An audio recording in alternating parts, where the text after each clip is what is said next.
Hello guys, welcome to Dota to Go. The long-awaited 7.20 patch is finally here. Now this is a huge patch and we've got a lot of changes, updates and major tweaks. So without further ado, let's get right into it. Okay, so basically today in this video, I would like to talk about mainly just the general changes first. Firstly, map changes. Now the map has been reworked, specifically both the Radiant and Dire Jungle. They now have a lot more high ground, and it's much harder to contest. I've actually made a video on that, so yeah, feel free to check it out. Moving on, deny mechanics. Denies no longer give the denier a 25% of experience. This is actually huge, because in the previous patch and meta, players focus a lot on denying creeps, because the laning phase meant everything. Especially if you play mid, you should know this. You always want to get the range creep deny, even over a CS sometimes. That way, you make sure that you can outlevel your opponent, reach level 6 faster, and with your ult, you have an advantage. It was basically the same thing on the side lanes too, because whoever gets to their level 2 power spike will have an extra skill, and with that, you can deal out your enemies better. Now, creep denies now give the denier 20% of the gold bounty. Alright, so instead of experience, we have gold bounty now. This is actually not that huge, I would say, but I guess I could see this working out for supports when they deny the creeps to get some gold for wards, and I guess for heroes like Alchemist and Anti-Mage, it will definitely help them. Especially in getting the first core items such as Battle Fury or let's say Rushing Radiance. Okay, so now we have a dedicated inventory slot to hold TP scrolls. Wow, this is pretty interesting. This way we can make use of our slots more efficiently, and let's see, Boots of Travel no longer shares cooldown with TP scrolls, but upon teleporting it adds 10 seconds to your TP scroll cooldown.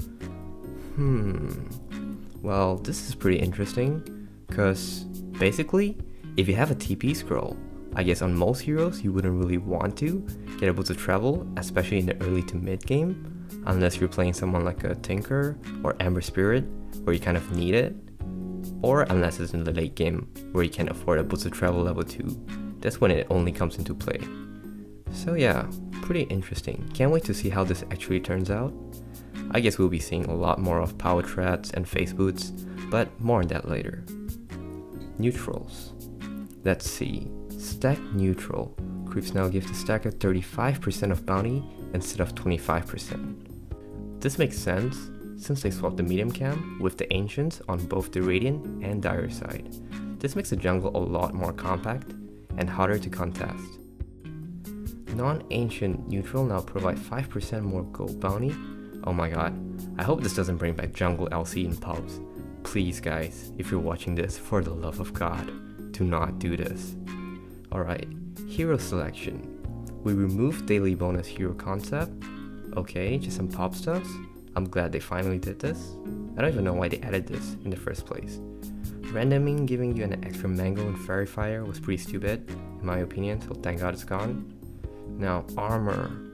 Change the armor formula. Okay, this is just a bunch of mathematical stuff, so let's just skip this. Hero kill and bounty experience. Healing sprees now give an experience bonus ranging from 200 to 1250. Wow, this is actually pretty significant. Basically what this means is that, yeah, guys, we gotta start fighting more, you know? Fuck farming, fuck creeps, it's time to farm heroes. Reworked and simplified XP hero Q bounty system no longer includes the team XP component. Okay, I'm not really sure what this means, but it's just math, so fuck that. Mana and HP regen. Alright, looks like more mathematical shits. Root mechanics. Okay. So, TP scrolls can now be cancelled and prevented by root. I think previously some spells did that, but not all. So they made it more consistent.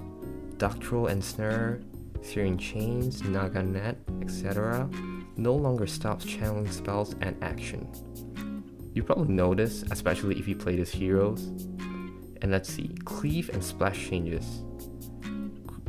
Creep damage is now normal physical damage type, causing it to get reduced by the armor of each unit impacted. Alright, this is actually a pretty interesting change, because previously Cleave damages ignored the armor type, so this is a nerf to heroes like Kanka, and you won't be as strong as before when you get your Battle Fury and Daedalus. You can't just hit that range creep with 0 base armor, or that melee creep with low armor and get that sweet 1000 plus damage crit. Now it'll be much harder to do that. Let's see, Cleave abilities damage values have been reskilled. So it got nerfed, though they did increase the AoE. Indirectly, this is a nerf to Magnus too, because a lot of pro teams have been utilizing the spell Empower in their drafts. Spell Immunity and Dispels. This definitely looks like a buff to BKB on first sight. So basically, most passives, auras, and even Darkthrow Summer and Snare does not affect BKB targets anymore. However, this comes at a cost in which the recipe cost is increased slightly. Poison Sting can now be dispelled, so I'm assuming you don't have to deny your teammates anymore. And oh boy, Hex can now be removed by strong dispels.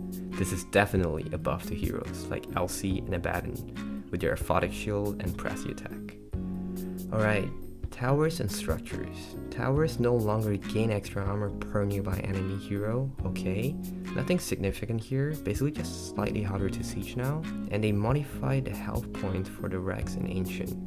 Alrighty, this seems to be it guys. These are just some miscellaneous changes, so I won't go through it. Thanks a lot for watching the video guys. Please give it a thumbs up if you liked it, feel free to subscribe, and see you guys in the next Dota to Go video.